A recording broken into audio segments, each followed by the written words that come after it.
سہیر صاحب کی موت کو پورا ہفتہ گزر چکا تھا اور ان دنوں میں زارون نے ایک سیکنڈ کے لیے بھی نور کو اکیلا نہیں چھوڑا، اور یہ اس کی اتنی توجہ کا ہی نتیجہ تھا کہ اس نے بہت جلد اپنے آپ کو سنبھال لیا تھا۔ نور اٹھو، سب عورتیں باہر بیٹھی ہیں، تم بھی ان کے ساتھ جا کر بیٹھو۔ رضا کے ساتھ باہر ختم کے تمام انتظامات دیکھنے کے بعد وہ اندر آیا تو نور ابھی بھی خود کو کمرے میں بند کیے بیٹھی تھی۔ نہیں، میں یہیں ٹھیک ہوں۔ لوگوں کی فضول باتوں اور حقارت بھری نظروں سے بچنے کے لیے اس نے باہر جانے سے انکار کیا۔ کیوں نہیں جانا؟ اٹھو، شاباش، سب باہر بیٹھے قرآن پڑھ رہے ہیں، تم بھی جاؤ اور پڑھو۔ اس کے انکار پر معقول سی وجہ بتاتے زارون نے اسے اکسایا۔ نہیں زار، مجھے نہیں جانا نا۔ کیوں نہیں جانا؟ ہوا کیا ہے؟ کسی نے کچھ کہا ہے کیا؟ بیڈ پر اس کے سامنے بیٹھتے ہوئے زارون نے پوچھا تو نور نے پلکیں اٹھاتے اسے دیکھا۔ بتاؤ نا مجھے، کوئی بات ہے تو بتاؤ مجھے۔ وہ خالہ کہتی ہیں کہ بابا میری بدکاری کی وجہ سے اس دنیا سے گئے ہیں، اور پھوپھو بھی یہی کہتی ہیں۔ آنکھوں میں دکھ لیے اس نے زارون کو اپنی خالہ اور پھوپھو کی باتوں کے بارے میں بتایا جو اس کی نبیلہ خالہ کی زبانی پورے خاندان میں مشہور ہو چکی تھی۔ ایسا نہیں کہتے نور، زندگی اور موت صرف اللہ کے ہاتھ میں ہے۔ اس دنیا میں رہنا انسان کے اختیار میں نہیں، اس لیے لوگوں کی باتوں پر غور کر کے تم صرف اپنے آپ کو تکلیف دو گی، اور لوگ تو تمہیں کمزور کرنا چاہتے ہیں کہ تم بے بس ہو کر ان کے آگے اپنے کردار کی صفائی دو، انہیں یقین دلاؤ کہ تم بے قصور ہو۔ مگر تمہیں کمزور نہیں ہونا نور، اپنے لیے نہیں، اپنے بابا کے لیے جو آخری وقت میں تمہاری پاکیزگی کا یقین کر کے تمہیں معاف کر چکے تھے۔ نرمی سے اس کے گال سے ہلاتے ہوئے زارون نے اسے سمجھایا جو بنا پلک جھپکے اسے سن رہی تھی۔ مگر سار، میں لوگوں کا مقابلہ نہیں کر سکتی۔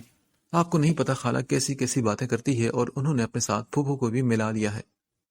اس کا ہاتھ اپنے ہاتھ میں لیتے ہوئے نور نے نظریں جھکا کر کہا، تو اس سے کیا فرق پڑتا ہے نور؟ وہ ساری دنیا کو بھی اپنے ساتھ ملا لیں، میں تو تمہارے ساتھ ہوں نا، اور جب تک میں ہوں تمہیں کوئی کچھ نہیں کہہ سکتا۔ بس تم اپنے اندر تھوڑی سی مضبوطی پیدا کرو۔ اس کا ہاتھ دباتے ہوئے زارون نے اپنے لبوں سے لگایا تو نور نے جلدی سے اسے پیچھے کیا۔ ٹھیک ہے، میں جاتی ہوں باہر۔ اس کے لمس میں گھبراتے اس نے بات مکمل کی اور دھڑکتے ہوئے دل کے ساتھ کمرے سے باہر نکل کر لاؤنج کی طرف بڑھی، جہاں تمام عورتیں قرآن خوانی میں مصروف تھی۔ کیا کر رہے ہو تم سب؟ پورے 10 دن ہو چکے ہیں، پر تم لوگوں سے ایک لڑکی نہیں ڈھونڈی گئی؟ شکور کے ساتھ باقی ملازموں کو بھی کلاس لیتے ہوئے مراد شاہ نے پورے غصے کے ساتھ ان پر برستے ہوئے آنکھیں نکالی۔ سائیں، ہم اپنی پوری کوشش کر رہے ہیں۔ سر جھکا کر شکور نے اپنی بات ادھوری چھوڑی۔ کوشش؟ لیکن اس کوشش سے کیا نکلا، بتاؤ مجھے۔ سائیں، بس کچھ دن کی مہلت اور دے دیں۔ ایک نظر اس کے غصیلے تیوروں کو دیکھتے ہوئے شکور نے دبے ہوئے لہجے میں التجا کی۔ ٹھیک ہے شکور، بس 2 دن ہیں تم لوگوں کے پاس، اگر ان 2 دنوں میں بھی تم لوگوں سے کچھ نہ ہوا تو میں تم سب کو یہیں زندہ گاڑ دوں گا۔ شکور کا گریبان چھوڑتے ہوئے مراد شاہ نے انگلی اٹھا کر اسے وارننگ دی۔ ٹھیک ہے سائیں، جیسا آپ کا حکم۔ اپنے سینے پر ہاتھ رکھتے اس کے سامنے جھک کر شکور نے تابعداری کا مظاہرہ کیا تو باقی سب نے بھی اسی کی طرح تائید کی۔ ٹھیک ہے، اب دفع ہو جاؤ میری نظروں سے تم سب۔ اس کی بات سنتے ہی مراد شاہ نے اپنے غصے کو ضبط کرتے ہوئے باہر کی جانب اشارہ کیا۔ کیا ہوا ہمارے برخوردار کو؟ اتنا غصہ کیوں کر رہے ہو؟ حیدر شاہ جو ابھی ڈیرے سے آئے تھے، انہوں نے لاؤنج سے باہر آتی مراد شاہ کی آوازوں پر پریشان ہوتے اندر کا رخ کیا، جہاں تمام ملازم ان کو دیکھتے ہوئے احترام سے نظریں جھکا کر سلام کرنے لگے۔ ارے بابا سائیں، آپ کب آئے؟ بس بیٹے ابھی آیا ہوں۔ سب خیریت ہے نا؟ جی بابا سائیں، سب خیریت ہے۔ اچھا آپ آئیں، بیٹھے نا۔ ان کے جواب سنتے ہی اس نے وہاں لگے صوفوں کی جانب اشارہ کیا تو حیدر شاہ نے مسکراتے ہوئے سر ہلایا اور قدم آگے بڑھاتے ہوئے اسے بھی اپنے سامنے بیٹھنے کا کہا۔ ہوا کیا ہے مراد؟ کافی دنوں سے میں دیکھ رہا ہوں تم کچھ پریشان سے ہو۔ نہیں بابا سائیں، ایسی کوئی بات نہیں، بس الیکشن کی وجہ سے کافی کام زیادہ ہوتا ہے، اس لیے تھوڑی تھکاوٹ ہو جاتی ہے۔ اس لڑکی کی بات کو گول کرتے ہوئے مراد شاہ نے چہرے پر مسکراہٹ سے جا کر انہیں مطمئن کیا۔ اچھا، تو پھر وہ لڑکی کون ہے جس کے لیے تم ابھی کچھ دیر پہلے تمام ملازموں پر غصہ کر رہے تھے؟ حیدر شاہ جو صغیرے کی زبانی مراد شاہ کے آج کل کیے جانے والے کام کے متعلق جان چکے تھے، انہوں نے مراد شاہ کے جھوٹ بولنے پر خود ہی پوچھ لیا۔ لڑکی؟ وہ تو بس ایسے ہی بابا سائیں۔ اپنی مسکراہٹ چھپانے کے لیے سر جھکا کر مراد شاہ نے انہیں ٹالنے کی کوشش کی۔ اچھا بھائی ٹھیک ہے، ایسے ہے یا ویسے بس تھوڑا خیال کرنا، اور شکور کو بھی سمجھا دینا کہ اکرم کی طرح کوئی بے وقوفی مت کرے۔ جی بابا سائیں، میں سمجھا دوں گا۔ اور اکرم کا کیا بنا؟ آپ کب تک اسے واپس بلائیں گے؟ ان کی بات سنتے ہی مراد شاہ نے اکرم کے بارے میں پوچھا جو ان کے کہنے پر پچھلے 1 مہینے سے چھپا ہوا تھا۔ ہاں بس کچھ دنوں میں آ جائے گا، اور شکر ہے کہ یہ معاملہ خود ہی رفع دفع ہوا۔ نہ تو اس بارے میں کسی نے پولیس میں رپورٹ لکھوائی اور نہ ہی کوئی تحقیق کی گئی، جس کی وجہ سے اکرم کے ساتھ ساتھ ہماری بھی بچت ہو گئی۔ اس کی بات کا جواب دیتے ہوئے حیدر شاہ نے بات ہاشم تک نہ پہنچنے پر شکر ادا کیا تھا۔ جی بابا سنگھ، مجھے بھی حیرت ہے کہ یہ معاملہ اتنی آسانی سے دھک کیسے گیا۔ مطلب یہ کوئی معمولی بات تو نہیں تھی نا جو اتنی آسانی سے ہاشم صاحب فراموش کر دیتے۔ ان کی بات مکمل ہوتے ہی مراد شاہ نے بھی پرسوچ انداز میں ان کی طرف دیکھ کر کہا، ہاں مراد، مجھے بھی یہی لگ رہا تھا کہ اپنی بہو پر ہونے والے اٹیک کو وہ اتنی آسانی سے بھولے گا نہیں، اور ہو سکتا ہے کہ اس نے ہماری مخبری کے لیے اپنے بندے بھی ہمارے پیچھے لگا رکھے ہوں۔ اس لیے بس کچھ دن تھوڑی احتیاط سے کام لو۔ بس ایک بار یہ الیکشن ختم ہو جائیں تو پھر بہت سے بدلے چکانے باقی ہیں۔ نظروں میں حقارت لیے حیدر شاہ نے اپنے ہاتھوں کی انگلیوں میں آپس میں پیوست کیا تو مراد شاہ نے بھی سر ہلا کر جلد ہی ہاشم صاحب سے سب بدلہ لینے کا یقین دلایا جو اب الیکشن میں ان کے مخالفین کا ساتھ دے رہے تھے۔ نور آ کر خاموشی سے سب کے درمیان بیٹھتے ہوئے سپارہ پڑھنے لگی تو پاس بیٹھی ایک خاتون کی آواز اس کے کانوں میں پڑی جو اپنے ساتھ بیٹھی لڑکی سے پوچھ رہی تھی، سلمہ کیا یہی ظہیر صاحب کی بیٹی ہے؟ جی ہاں، یہی وہ منحوس ہے۔ توبہ توبہ، اللہ معاف کرے ایسی بد کردار اولاد سے جو ماں باپ کو جیتے جی مار ڈالے۔ سرگوشی میں کہتے اس لڑکی نے کانوں کو ہاتھ لگائے تو نور نے اس کی بات سنتے ہی خود پر ضبط کر کے اپنی نظریں جھکا لی۔ ویسے شکل سے تو بڑی معصوم لگ رہی ہے یہ۔ بس کریں خالہ، آج کل یہ معصوم نظر آنے والی لڑکیاں ہی ماں باپ کا منہ کالا کرتی ہیں، اس لیے ان کی شکل کے بجائے ان کے کرتوتوں پر غور کریں۔ نظریں نور کے چہرے پر جمائے اس سلمہ نامی لڑکی نے ایک بار پھر سے اس عورت کے کان میں گھستے ہوئے سرگوشی کے انداز میں اپنی بات مکمل کی تو نور نے آنکھیں کھولتے ہوئے دونوں کی جانب دیکھا جو فوراً ہی خاموش ہوتے ہوئے ہاتھ میں پکڑا سپارہ پڑھنے لگی۔ نور بیٹے جاؤ میرے لیے پانی لاؤ۔ عابدہ بیگم جو اس کے ساتھ ہی بیٹھی تھی اور خود ہی ان عورتوں کی فضول گوئی سن چکی تھی، انہوں نے نور کا دھیان ہٹانے کے لیے اسے مخاطب کیا۔ جی ماما ابھی لائی۔ سپارہ ان کے ہاتھ میں پکڑاتے ہوئے وہ جو پہلے ہی وہاں سے بھاگ جانا چاہتی تھی، موقع ملتے ہی جلدی سے اٹھ کر لاؤنج سے باہر چلی گئی۔ اب کیا ہوا، کیوں باہر آئی ہو تم؟ زارون جو اس کے جاتے ہی تھوڑا مطمئن ہوتے کپڑے وغیرہ تبدیل کر کے باہر نکلا تو نور کو واپس آتے دیکھ کر پوچھنے لگا، کچھ نہیں، وہ میں ماما کے لیے پانی لینے آئی تھی۔ اپنے آنسو کو ضبط کرنے کے باوجود بھی وہ بے اختیار ہو کر اس کی آنکھوں سے نکلے تو نور نے جلدی سے اپنا سر جھکا لیا۔ کسی نے کچھ کہا ہے؟ نہیں، کسی نے نہیں کہا۔ ہاں تو پھر رو کیوں رہی تم نور؟ میں پاگل ہو گئی ہوں اس لیے رو رہی ہوں۔ اس کے دونوں ہاتھ جھٹکتے ہوئے نور نے غصے سے چلا کر کہا اور روتے ہوئے کمرے کی جانب بڑھتے ہوئے دروازہ اندر سے لاک کر لیا۔ نور یہ کیا بدتمیزی ہے، دروازہ کھولو۔ نہیں زار، آپ پلیز جائیں، بس مجھے اکیلا چھوڑ دیں۔ دروازے کے ساتھ ہی نیچے زمین پر بیٹھتے اس نے گھٹی آواز میں التجا کی تو زارون نے رضا کی پکار پر اسے اس کے حال پر چھوڑتے ہوئے باہر کا رخ کیا جہاں قاری صاحب دعا کے لیے آ چکے تھے۔ رضا کے ساتھ مل کر سارا کام وغیرہ ختم کروا کے تقریباً رات کے 1 بجے وہ کمرے میں آیا تو نور گھٹنوں پر سر رکھے بیٹھی ابھی تک جاگ رہی تھی۔ دروازہ بند کر کے اس کے قریب آ کر بولا، تم سوئی نہیں ابھی تک؟ نور نے اس کی آواز پر سر اٹھاتے حیرت سے اس کی طرف دیکھا۔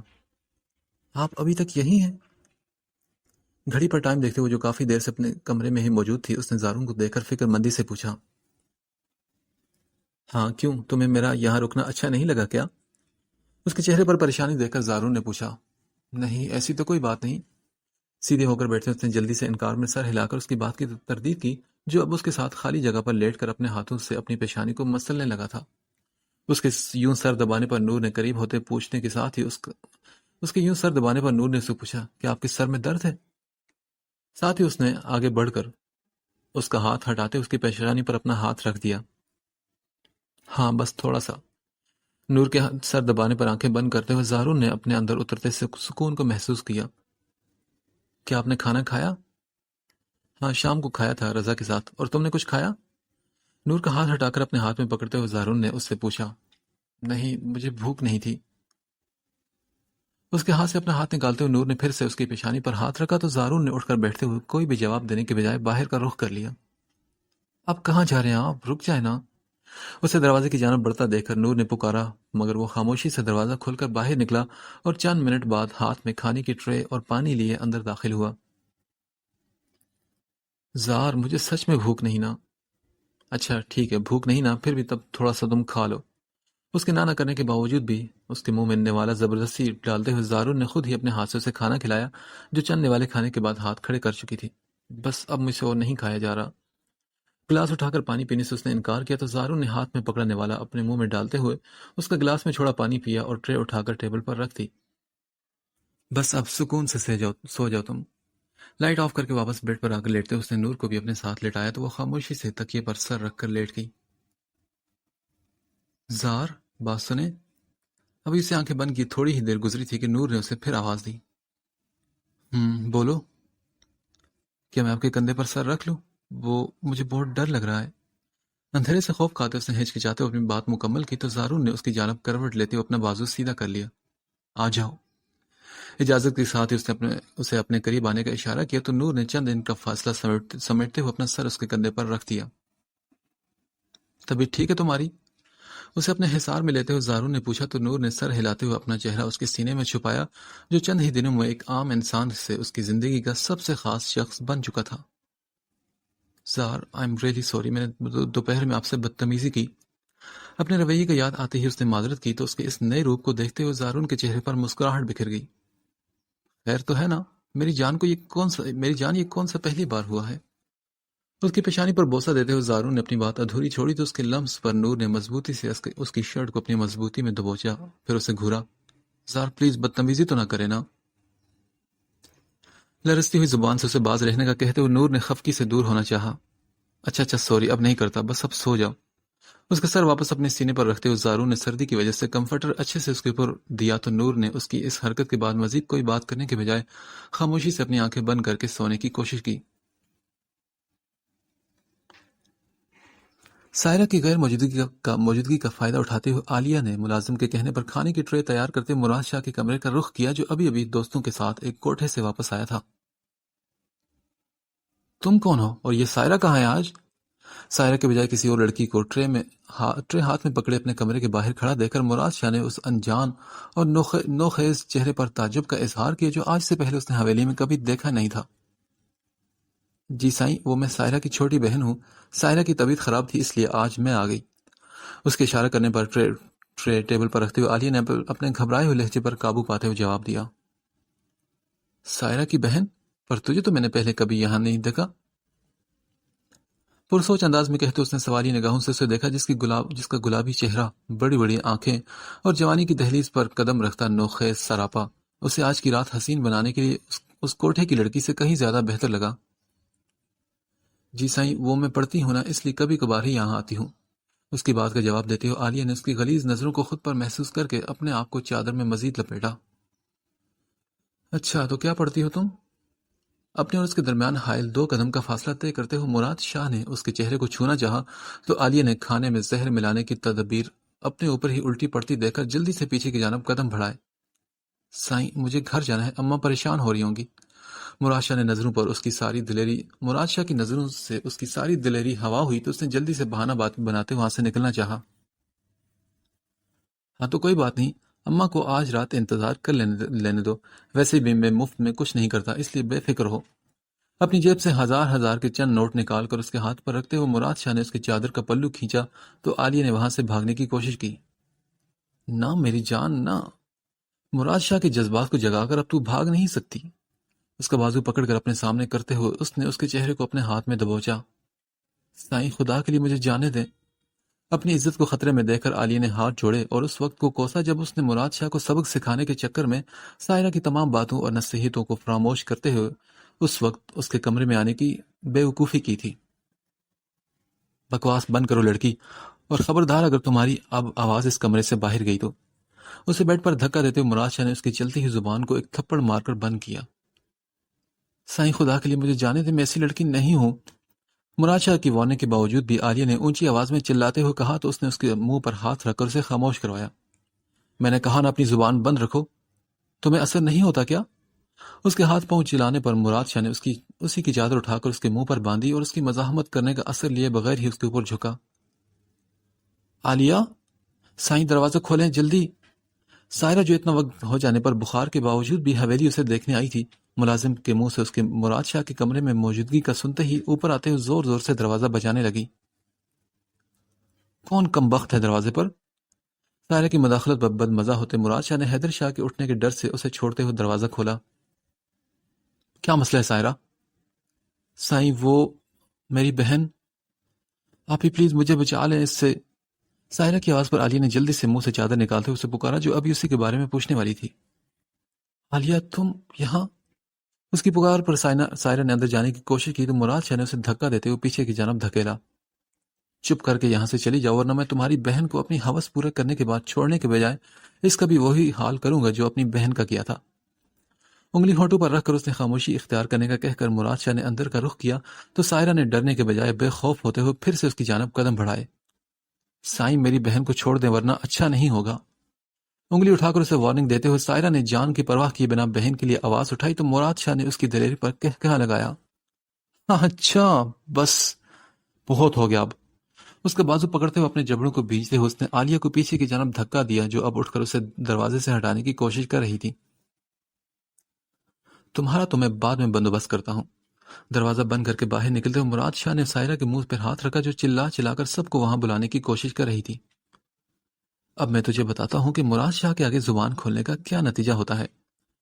دروازہ لاک کرتے ہی اس نے ویسے ہی سائرہ کو منہ پر ہاتھ رکھے سیڑھیاں اترتے ہوئے باہر کا رخ کیا جہاں چوکیدار بیٹھا سو رہا تھا۔ کچھ دیر کے لیے اسے سنبھالو اور اگر اس کی آواز بابا سائیں کے کانوں میں پڑی تو میں تمہاری آواز ہمیشہ کے لیے بند کر دوں گا۔ سائرہ کو چوکیدار کی جانب پھینکتے ہوئے مراد شاہ نے اسے وارننگ دی جو اسے دیکھتے ہی جلدی سے کھڑا ہو گیا تھا۔ جی ٹھیک ہے سائیں، آپ بے فکر رہیں۔ سائرہ کو اپنی گرفت میں لیتے ہوئے خان نے اس کے منہ پر ہاتھ رکھا جو بار بار چیخ رہی تھی۔ خان بابا خدا کے لیے مجھے جانے دو، میری بہن کی عزت خطرے میں ہے۔ مراد شاہ کے اندر بڑھتے ہی خان نے سائرہ کے منہ سے ہاتھ ہٹایا تو اس نے چوکیدار کے قدموں میں گرتے ہوئے مدد کی فریاد کی۔ میں نے تمہیں جانے دیے تو مراد سائیں مجھے مارنے میں ایک سیکنڈ نہیں لگائے گا، اس لیے اب جو ہو رہا ہے اسے ہونے دو۔ اسے اندر کی جانب بھاگتا دیکھ کر خان نے پھر سے اسے دبوچا اور اپنے ساتھ لیے کوارٹر کی جانب بڑھا تاکہ وہاں لے جا کر کچھ دیر کے لیے اس کی زبان بند کروا سکے جو بار بار اسے واسطے دیتی اپنے بہن کو بچانے کی التجا کر رہی تھی۔ میں نے کہا نہ چپ ہو جاؤ تو خدا کے لیے اپنی زبان بند کر لو۔ کوارٹر میں لاتے ہی اسے چارپائی پر دھکا دیتے خان نے اب کی بار تھوڑا غصہ دکھایا تو سائرہ کی آواز بند ہوئی۔ خان بابا آپ کو آپ کی بیوی بچوں کا واسطہ میری بہن کو اس درندگی کی نظر ہونے سے بچا لیں۔ سائرہ جو کافی وقت سے حویلی میں کام کر رہی تھی اس نے چوکیدار کے آگے پھر سے فریاد کی جو نیا ہونے کی وجہ سے اس سے کوئی بھی لحاظ کرنے کے لیے تیار نہ تھا۔ اور ماڑا ہمارا کوئی بیوی بچا نہیں، اس لیے ایسی فضول قسم کی باتیں کر کے ہمارا دماغ خراب مت کرو اور چپ کر کے یہاں بیٹھ جاؤ ورنہ سائیں مراد سائیں کی اجازت کے بغیر ہی تمہارا حشر بگاڑ دوں گا۔ اسے اپنے قدموں میں بیٹھا دیکھ کر خان نے اسے ٹھوکر مارتے پیچھے کیا اور کسی چیز کے گرنے کی آواز پر اسے وہیں چھوڑ کر جلدی سے باہر نکلا۔ یہ کیا گرا ہے؟ خان کے باہر جاتے ہی سائرہ بھی موقع ملتے باہر نکلی تو دوسرے ملازمین بھی وہاں اکٹھے ہوتے سوالیہ نظروں سے ایک دوسرے کی طرف دیکھنے لگے۔ کیا ہوا، یہ کس چیز کا شور ہے؟ شور کی آواز پر حیدر شاہ کی آنکھ کھلی تو وہ بھی اپنے چادر لیے باہر آئے جہاں ملازمین پہلے ہی لون کا جائزہ لیتے معاملے کو جانچنے کی کوشش میں لگے تھے۔ عالیہ؟ سائرہ جو سب کی نظروں سے بچ کر بیرونی حصے سے مراد شاہ کے کمرے کی جانب بڑھ رہی تھی اس نے ایک دم چیختے ہوئے اپنے دونوں ہاتھ منہ پر رکھے۔ عالیہ آنکھیں کھولو۔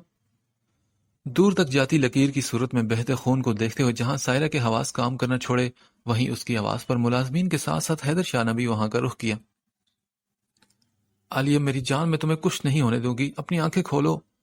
اپنا دوپٹہ جلدی سے اس کے سر کے نیچے رکھتے ہوئے سائرہ نے خود کلامی کرتے ہوئے سامنے سے آتے مراد شاہ کو نفرت سے دیکھا جس کے کمرے میں پہنچتے ہی عالیہ نے موت کو ذلت بھری زندگی پر ترجیح دیتے ہوئے دوسری منزل پر موجود بیلکونی سے نیچے چھلانگ لگا دی تھی۔ کیا ہوا ہے اور سائرہ تم اس وقت یہاں کیا کر رہی ہو؟ ان کے قریب پہنچتے ہی آنکھ سے خان کو چپ رہنے کا اشارہ کرتے ہوئے مراد شاہ نے ایسے انجان بنتے پوچھا جیسے اس معاملے سے اس کا کوئی تعلق ہی نہ ہو۔ پتہ نہیں، یہ سائرہ کی بہن ہے اور اس نے کہیں اوپر سے چھلانگ لگائی ہے شاید۔ حیدر شاہ نے اس کے پوچھنے پر بتایا تو افسوس سے سر ہلاتے مراد شاہ نے سلیمان کو اسے چیک کرنے کا کہا۔ دیکھ ذرا سلیمان زندہ ہے یا مر کھپ گئی؟ سائرہ کی نظروں کی پرواہ کیے بنا اس نے حکم دیا تو سلیمان نے آگے بڑھتے ہوئے عالیہ کی نبض کو دیکھا جو بہت آہستہ رفتار میں چل رہی تھی۔ سائیں یہ ابھی زندہ ہے۔ ہاتھ چھوڑتے ہوئے اس نے بتایا تو حیدر شاہ نے اپنے خاص ملازم کو روکتے ہوئے باقی سب ملازمین کو جانے کا کہا۔ سنو سلیمان، رات کا اندھیرا ختم ہونے سے پہلے کہیں باہر آبادی میں لے جا کر دفن کراؤ اسے۔ آہستہ آواز میں کہتے ہوئے حیدر شاہ نے مراد شاہ کو بھی اندر جانے کا کہا، جو اپنی مونچھوں کو تاؤ دیتے ہوئے سائرہ کو روتے ہوئے دیکھ رہا تھا۔ پر سائیں، یہ تو ابھی زندہ ہے۔ ان کی بات سنتے ہی ملازم نے سلیمان کی بات دہرائی، جیسے کہا ہے ویسا کرو۔ اس کے اعتراض پر آنکھیں دکھاتے ہوئے حیدر شاہ نے غصے سے دھاڑتے ہوئے حکم دیا تو اس ملازم نے جلدی سے سر ہلایا اور سائرہ کو پیچھے کیا، جو بہن کو اس حالت میں دیکھ کر اب اونچی آواز میں مراد شاہ کو بد دعائیں دے رہی تھی۔ رکو، تم کہاں لے کر جا رہے ہو میری بہن کو؟ چلاتے ہوئے اس نے اس ملازم کو پیچھے کی جانب دھکا دیتے ہوئے عالیہ کو اٹھانے سے روکا تو حیدر شاہ نے غصے سے سائرہ کا بازو پکڑتے ہوئے اسے اپنے ساتھ حویلی کے اندر گھسیٹا، جو بار بار اپنی بہن کے زندہ ہونے کا کہتے ہوئے حیدر شاہ سے اسے بچانے کی فریاد کر رہی تھی۔ اگلی صبح زارون کی آنکھ کھلی تو نور ابھی تک اس کے سینے پر سر رکھے سکون سے سو رہی تھی۔ اف، اتنا ٹائم ہو گیا ہمیں۔ احتیاط سے ہاتھ بڑھا کر موبائل اٹھاتے زارون نے اس پر 11 بجتے دیکھ کر خود کلامی کی اور نور کو آواز دیتے ہوئے جگانے لگا، جو ہلکا سا جاگ کر دوبارہ سو چکی تھی۔ نور، اٹھ جاؤ یار، 11 بج چکے ہیں۔ اس کے بالوں میں نرمی سے ہاتھ پھیرتے ہوئے زارون نے اسے پھر سے آواز دی۔ زار، کیا ہے آپ کو؟ سونے دینا مجھے۔ اسے ٹس سے مست نہ ہوتا دیکھ کر زارون نے آنکھوں میں شرارت لی اسے سیدھا کر کے اس کے گال کو اپنے ہونٹوں سے چھوا تو نور نے فٹ سے آنکھیں کھولتے ہوئے ایک ناراض نظر اس پر ڈالی اور اس کے حصار کو توڑتے ہوئے دوسری طرف کروٹ کر کے لیٹ گئی۔ اچھا نا، سوری اب نہیں کرتا، اٹھ جاؤ نا پلیز۔ اسے واپس اپنی طرف کروٹ دلاتے ہوئے زارون نے معذرت کی تو نور نے خفگی سے اسے گھورا، جو پھر سے اس کی دوسری رخسار پر بھی ہونٹ رکھ چکا تھا۔ زار، چھوڑے مجھے، بھاڑ میں جائیں آپ۔ شرم سے سرخ ہوتے نور نے اسے پیچھے کی جانب دھکیلا اور اس کی مزید کسی بدتمیزی سے پہلے ہی اپنا دوپٹہ اٹھا کر بیڈ سے اٹھ گئی۔ اچھا نا، اب منہ مت بناؤ، ویسے بھی ہم بچوں کو بھی پیار سے جگاتے ہوئے کس کر دیتے ہیں نا، بس میں نے بھی اسی لیے کی۔ اس کا موڈ خراب دیکھ کر زارون نے جلدی سے اٹھ کر اس کے سامنے آتے ہوئے وضاحت دی، تو کیا میں بچی ہوں کوئی چھوٹی سی؟ تو کیا نہیں ہو؟ میرے لیے تو تم چھوٹے سے بیبی کی طرح ہی ہو، جو یا تو ہر وقت کھاتا رہتا ہے یا پھر چھوٹی چھوٹی باتوں کو دل پر لے کر رو رو کر اپنی آنکھوں کا برا حال کر لیتا ہے۔ نظروں میں اپنائیت لیے زارون نے اس کے بالوں کو کان کے پیچھے کیا تو نور نے اس کے اس قدر پیار پر بے ہوش ہوتے ہوتے بچی۔ زار، آپ کی طبیعت تو ٹھیک ہے نا؟ مطلب کہیں بخار تو نہیں؟ اس کی پیشانی پر ہاتھ لگاتے ہوئے نور نے فکر مندی سے پوچھا تو زارون نے اس کے بے تو کے سوال پر غصے سے اسے دیکھا۔ اچھا، میرا پیار سے بات کرنا اگر تمہیں طبیعت خرابی لگتا ہے تو دوبارہ سے میں ایسی بات نہیں کروں گا، اوکے؟ اس کا ہاتھ ہٹاتے ہوئے زارون نے برا منا کر کہا تو نور کے چہرے پر مسکراہٹ آ گئی۔ بس آپ ایسے ہی غصے میں رہا کریں زار، بہت زیادہ پیارے لگتے ہیں۔ کچھ دیر کے لیے صحیح لوگوں کی تمام باتوں کو فراموش کرتے ہوئے نور نے اس کے کندھے پر ہاتھ رکھ کر اس کے کان کے قریب جھکتے ہوئے سرگوشی کی تو زارون نے اسے آنکھیں دکھا کر پکڑنا چاہا، جو اسے موقع دیے بغیر واش روم میں گھس گئی۔ بہت بدتمیز ہو تم، نکلو باہر۔ دروازے پر ہاتھ مارتے ہوئے زارون نے اس کی یاد دہانی کروائی اور باہر بیٹھتے اس کا انتظار کرنے لگا تاکہ وہ خود بھی فریش ہو کر باہر جا سکے۔ جی بابا صحیح، آپ نے بلایا تھا مجھے؟ اجازت ملنے پر ان کے کمرے میں داخل ہوتے ہوئے مراد شاہ نے ان سے نظریں ملائے بغیر پوچھا، ہاں مراد، بیٹھو تم۔ جی بابا صحیح بولے، سب خیریت ہے نا؟ ہاں سب خیریت ہے، مگر رات جو کچھ ہوا وہ اچھا نہیں ہوا مراد۔ اس کی توقع کے عین مطابق حیدر شاہ نے اپنی بات کا آغاز کیا تھا۔ جی بابا صحیح، بالکل۔ مراد، مجھے لگا تھا کہ تم فاطمہ والے واقعے کے بعد میری بات پر عمل کرو گے اور دوبارہ حویلی میں اس قسم کی کوئی حرکت نہیں دہراؤ گے۔ ماتھے پر بل لیے وہ بیڈ سے اٹھ کر کھڑکی کی جانب بڑھے تھے۔ بابا صاحب، میں نے ایسا کچھ نہیں کیا جیسا آپ سوچ رہے ہیں۔ ان کی بات سنتے ہی مراد شاہ نے اپنی صفائی میں کچھ بولنا چاہا، مگر اس سے پہلے ہی حیدر شاہ نے ہاتھ اٹھاتے اسے روکا۔ تم نے کیا بھی ہوتا تو مجھے کوئی اعتراض نہیں تھا مراد، بس مجھے اعتراض حویلی میں ایسی حرکت کرنے پہ ہے۔ تم جانتے ہو نا، پہلے فاطمہ والے معاملے کو میں نے کتنی مشکل سے تمام ملازمین کی زبانیں بند کروا کے معاملہ رفع دفع کیا تھا، اور اب یہی نئی مصیبت تم نے میرے گلے ڈال دی۔ غصے سے لال ہوتے حیدر شاہ نے اسے کھری کھری سنائی، جو بس پیچو تاب کھاتے خاموشی سے بیٹھا تھا۔ تم جانتے ہو نا مراد، حویلی کے ارد گرد بہت سے معزز لوگ آباد ہیں جو ہمیں بہت اچھے اور با کردار انسان کی حیثیت سے جانتے ہیں، اور یہاں کے ملازمین بھی ہمارے بہت سے چہروں سے ناواقف ہیں۔ اس لیے دوبارہ جو بھی کرنا ہو، کسی بھی لڑکی کی خواہش ہو، اسے ڈیرے پر لے جانا، کیونکہ اگر وہاں تم کسی کو مار بھی دو تو ہمارے بندے سارا معاملہ سنبھال لیتے ہیں۔ ہاتھ پشت پر باندھتے ہوئے انہوں نے مراد شاہ کو خبردار کرتے ہوئے معاملے کی نزاکت سمجھانے کی کوشش کی۔ جی ٹھیک ہے بابا صاحب، آئندہ آپ کو شکایت کا موقع نہیں ملے گا۔ ان کے خاموش ہوتے ہی مراد شاہ نے ان کے قریب آ کر معذرت کی۔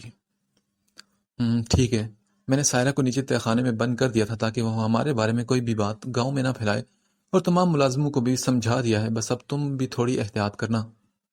اپنے غصے پر قابو پاتے ہوئے حیدر شاہ نے اس کے کندھے پر ہاتھ رکھ کر ہدایت کی۔ جی بابا صحیح، میں اب دوبارہ خیال رکھوں گا۔ دل میں ناگواری کے باوجود بھی چہرے پر مسکراہٹ سجاتے ہوئے مراد شاہ نے انہیں تسلی دی، جو اس کی طرف سے مطمئن ہوتے اسے آج ایک سیاسی پارٹی سے ملاقات کا بتانے لگے تھے۔ 4 مہینے بعد الیکشن بھرپور طریقے سے جیتنے کی خوشی میں آج رات حیدر شاہ نے ایک بڑے پیمانے پر پارٹی رکھی تھی، اور مراد شاہ جو پچھلے کچھ مہینوں سے اپنی تمام سرگرمی کو ترک کیے ان کی سیاسی مہم کو چلانے میں مصروف تھا اور نور کو بالکل بھول چکا تھا، اس نے فراغت ملتے ہی یاد آنے پر شکور سے اس کے بارے میں پوچھا۔ کیا بنا اس لڑکی کا؟ ڈیرے پر پہنچتے اس نے شکور کو اپنے کمرے میں بلا کر پوچھا۔ جی سائیں، وہ لڑکی مل گئی ہے، بس آپ کی مصروفیت کی وجہ سے میں خبر آپ تک پہنچا نہیں سکا۔ سر جھکاتے ہوئے شکور نے اسے خوشخبری سنائی تو مراد نے بے یقینی سے اس کی جانب دیکھا۔ مل گئی ہے تو ابھی تک وہ میرے سامنے کیوں نہیں آئی؟ کیا سوچ رہے ہو تم؟ پچھلے 5 مہینوں سے؟ دانت پیستے اس نے ایک دم اٹھتے اس کا گریبان پکڑا۔ سائیں، وہ مجھے بڑے سائیں نے منع کیا تھا۔ اس سے نظریں چراتے شکور نے سچ بولا تو مراد شاہ نے حیدر شاہ کا نام سنتے ہی اپنا غصہ ضبط کیا، جو اپنے الیکشن کی وجہ سے اس کی ہر حرکت پر نظر رکھے ہوئے تھے۔ اچھا ٹھیک ہے، تم جاؤ اور وہ لڑکی کل تک ہر حال میں میرے کمرے میں موجود ہو۔ اس کا گریبان چھوڑتے ہوئے مراد شاہ نے اسے حکم دیتے ہوئے جانے کا اشارہ کیا تو اپنی جان بخشی پر شکر مناتے ہوئے شکور نے جلدی سے باہر کا رخ کیا۔ شکور کے جاتے ہی مراد شاہ نے سگریٹ جلایا۔ یہ بابا سائیں کا دماغ بھی کافی حد تک خراب ہو چکا ہے۔ حیدر شاہ کی لگائی پابندیوں سے تنگ آ کر اس نے خود کلامی کی۔ علاج کرتا ہوں میں ان کا بھی، بس جلد ہی وہ لڑکی میرے ہاتھ آ جائے تو۔ سگریٹ کا لمبا کش لے کر ناک سے دھواں نکالتے اس نے راکھ نیچے زمین پر پھینکتے ہوئے اپنی آنکھیں سکیڑتے ہوئے باہر دیکھا، جہاں حیدر شاہ کی کار آ کر رکی تھی۔ یونیورسٹی سے واپسی پر وہ کچھ دیر احمد صاحب کے کہنے کے مطابق ان کے آفس گیا، جہاں 1-2 ضروری میٹنگز اٹینڈ کرنے کے بعد تقریباً شام 6 بجے کے قریب وہ گھر لوٹا تو اس کا سب سے پہلا سامنا نسرین سے ہوا، جس نے اسے عابدہ بیگم کا احسان صاحب کی طرف جانے کا بتاتے ہوئے کھانے کے متعلق پوچھا۔ نہیں، مجھے بھوک تو نہیں، اور آپ بھی گھر جائیں، کافی ٹائم ہو چکا ہے۔ گھڑی پر نظر پڑتے اس نے نسرین سے کہا، جسے یقیناً عابدہ بیگم اس کے کھانے کی فکر میں گھر چھوڑ کر گئی تھی۔ جی صاحب ٹھیک ہے۔ اس نے زارون کو سلام کیا اور بیرون دروازے کی جانب بڑھ گئی۔ اف، آج تو بہت تھک گیا میں۔ سیڑھیاں چڑھ کر اپنے کمرے کی جانب آتے ہوئے خود سے بات کرتے ہوئے دروازہ اس نے کھولا تو سامنے ہی بیڈ پر نظر پڑتے ہی ایک دم چونکا۔ یہ کب واپس آئی؟ زارون، جو نور کے واپس آنے سے ناواقف تھا، اچانک سے اسے اپنی نظروں کے سامنے دیکھ کر حیران ہو کر اس کے قریب آیا، جو سکون سے نیند پوری کرنے میں مصروف تھی۔ پورے 4 مہینے 10 دن بعد گھر آئی ہے اور پھر بھی شوہر کا انتظار کیے بنا سو گئی۔ اپنا بیگ صوفے پر رکھتے اس نے بیڈ پر اس کے قریب بیٹھتے ہوئے زیر لب شکوہ کیا اور خاموشی سے اس کے چہرے کو دیکھنے لگا۔ بہت پیاری لگ رہی ہو تم۔ اپنا جھکاؤ تھوڑا اس کے اوپر کرتے ہوئے زارون نے اس کے دونوں اطراف بیڈ پر اپنے ہاتھ رکھتے ہوئے تعریف کی اور پھر اس کو غور سے دیکھنے لگا۔ خود پر کسی کی نظروں کی تپش محسوس کرتے ہوئے نور نے بھی اپنی آنکھیں کھولی۔ زار، آپ کب آئے؟ بس ابھی آیا ہوں۔ اسے ایسے ہی دیکھتے ہوئے زارون نے جواب دیا تو وہ بولی، کیا ہوا، ایسے کیوں دیکھ رہے ہیں مجھے؟ بس دیکھ رہا ہوں کہ چڑیل پہلے سے زیادہ پیاری ہو گئی یا بس مجھے لگ رہی ہے؟ اس کے شرمانے پر مسکراتے ہوئے زارون نے آنکھوں میں شرارت لیے کہا تو نور نے پلکیں اٹھا کر اسے گھورا۔ آپ مجھ سے بات مت کریں۔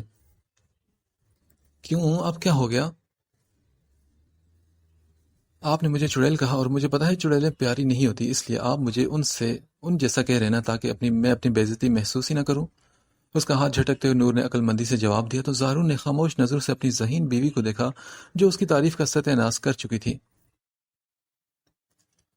تمہیں پتا ہے کیا؟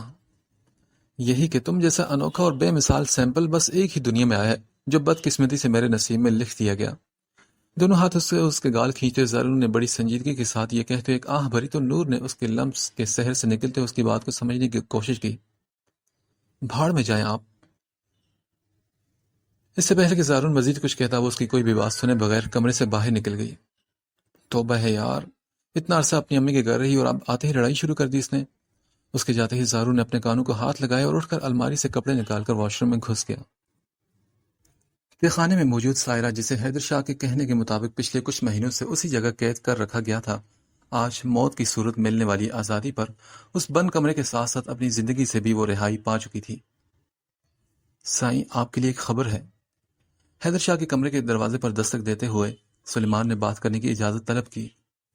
ہاں بولو سلیمان۔ اپنی نظریں سامنے چلتے ٹی وی سے ہٹاتے ہوئے حیدر شاہ نے اس کی طرف دیکھا جو بات کرنے کے لیے مناسب الفاظ کی تلاش میں تھا۔ سائیں، وہ رات سائرہ کی طبیعت کافی خراب تھی تو میں نے دوائیاں وغیرہ دی، مگر… کیا مگر سلیمان؟ کیا ہو، جلدی بکو۔ اس کے وقفہ دینے پر جھنجھلاتے ہوئے حیدر شاہ نے ماتھے پر بل ڈالے۔ سائیں، وہ مر گئی ہے۔ نظریں نیچے کرتے اس نے انہیں باخبر کیا تو حیدر شاہ، جو یہ سمجھ رہے تھے کہ وہ کہیں بھاگ گئی ہے، ایک دم سے پرسکون ہوئے۔ ہاں تو مر گئی ہے تو کیا ہوا؟ کیا میں اس کا جنازہ پڑھواؤں جو اس طرح سے افسوس سے آ کر مجھے یہ خبر سنا رہے ہو؟ اس کے چہرے پر ہوائیاں اڑی دیکھ کر حیدر شاہ نے طنز کیا تو سلمان نے ان کے غصے پر جلدی سے انکار میں سر ہلایا۔ سائیں، وہ آپ کی اجازت کے بغیر ہم کیسے کوئی کام کر سکتے تھے، اس لیے بس اجازت لینے آیا تھا کہ اس کی لاش کو دفنا دیں کیا؟ تھوک نکلتے ہوئے سلیمان نے صفائی پیش کی تو حیدر شاہ نے اجازت دیتے اسے ہاتھ کے اشارے سے جانے کا کہا۔ پتہ نہیں کہاں سے اٹھ کر آ جاتے ہیں بیوقوف کہیں کے۔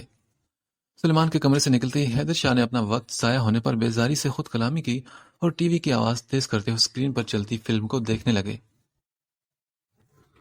ارحم کی برتھ ڈے پر ارحم نے ان چاروں کے لیے دعوت کا انتظام رکھا اور ایک ریسٹورنٹ کا انتخاب کیا۔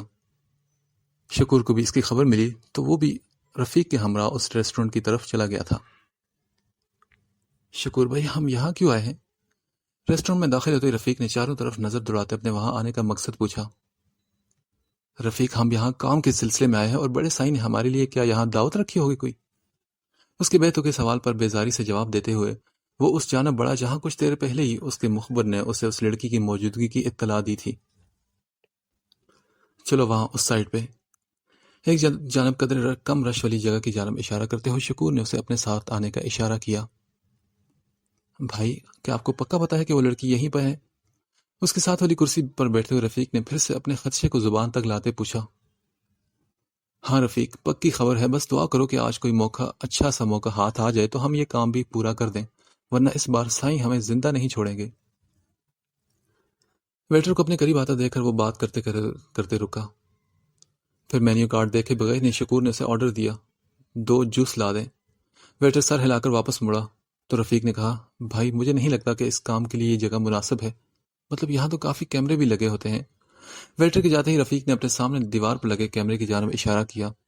میں نے سب انتظام کر رکھا ہے، تم پریشان مت ہو رفیق، اور بس اپنے کام کی طرف توجہ دو۔ شکور، جو ایک ویٹر کو پیسے دے کر سارے کام کروا چکا تھا، اس نے بے فکر ہوتے اس ہال کی جانب دیکھا جہاں کچھ سیکنڈ پہلے ہی وہی ویٹر جوس لیے اندر گیا تھا۔ مجھے ماما کو بتانا یاد ہی نہیں رہا۔ اپنے موبائل پر آتی عابدہ بیگم کی کال کو دیکھتے ہوئے نور نے اپنے سر پر ہاتھ مارتے ہوئے خود کلامی کی اور زارون لوگوں کے کچھ کلاس فیلوز اور دوست جو ارحم کے کال کرنے پر ابھی آئے تھے، ان کے شور کی وجہ سے انہیں 2 منٹ میں آنے کا کہہ کر ہال سے باہر نکلی۔ السلام علیکم جی ماما، ہم ریسٹورنٹ آئے ہیں، ارحم بھائی کا برتھ ڈے ہے اس لیے۔ سلام کرتے ہی دوسری طرف عابدہ بیگم کی پریشانی سے پوچھنے پر اس نے بتایا، جی ماما زار بھی ساتھ ہیں، بس ہم تھوڑی دیر میں گھر آ جائیں گے۔ بات کرتے ہوئے چلتے ہوئے ہال سے کچھ فاصلے پر جاتے اس نے عابدہ بیگم کے زارون کے متعلق پوچھنے پر بتایا اور مزید 1-2 باتیں کرنے کے بعد کال کٹ کر دی۔ میڈم بات سنیں، وہ ایک لڑکی آپ کو وہاں بلا رہی ہے۔ اس نے جیسے ہی کال بند کی تو اور اپنے قدم ہال کی جانب بڑھائے تو ایک ویٹر نے اس کے قریب آ کر باہر کی جانب اشارہ کیا۔ لڑکی اور مجھے؟ نہیں بھائی، آپ کو تو کوئی غلط فہمی ہوئی ہوگی۔ ویٹر کی بات کو نہ مانتے اس نے آگے بڑھنا چاہا پر وہ پھر سے اس کے سامنے آ کر اسے روکنے لگا۔ نہیں میڈم، مجھے کوئی غلط فہمی نہیں ہوئی، وہ آپ کے ساتھ اندر ایک میڈم تھی نا، وہ بھی ابھی باہر گئی ہیں اور مجھے کہہ رہی تھی کہ آپ فون سن لیں تو آپ کو باہر آنے کا کہہ دوں۔ پوری ہوشیاری کے ساتھ اس نے نور کو ورگلانے کی کوشش کی۔ اچھا رابعہ، مگر وہ باہر کیوں گئی ہے؟ زیر لب اس کا نام دہراتے ہوئے نور نے ایک نظر ہال کی جانب دیکھا اور پھر بنا سوچے سمجھے ہی باہر کی جانب قدم بڑھائے کہ شاید کوئی مسئلہ ہو۔ رابعہ کہاں ہو تم؟ بیرونی دروازے سے نکلتے ہوئے اس نے سنسان سڑک پر کھڑی کچھ گاڑیوں کو دیکھا اور سیڑھیاں اترتے اس کی تلاش میں ادھر ادھر دیکھنے لگی تو اچانک سے ایک گاڑی اس کے قریب آ کر رکی اور اس میں سے ایک نقاب پوش آدمی نے باہر نکل کر اسے سنبھلنے کا موقع دیے بغیر ہی اس کے منہ پر رومال رکھتے گاڑی میں ڈالا تو وہاں موجود 2-3 آدمی جلدی سے ان کو پکڑنے کے لیے بھاگے، پر اس سے پہلے ہی رفیق نے گاڑی اڑاتے ہوئے وہاں سے نکال لی۔ میرا خیال ہے ہمیں اندر جا کر بتانا چاہیے، گاڑی ہاتھ سے نکلتے ہی ان میں سے ایک آدمی نے کہا، تو دوسرا بولا، پاگل ہو کیا؟ اپنی بیوی بچوں کا خیال کرو اور ایسے معاملے میں نہ ہی بڑھو تو بہتر ہے۔ اس کی بات سنتے ہی دوسرے آدمی نے اسے سمجھایا تو وہ تینوں جو پہلے ہی وہاں معمولی ملازم تھے اس معاملے کو رفع دفع کرتے اپنے اپنے کاموں کی طرف مڑ گئے۔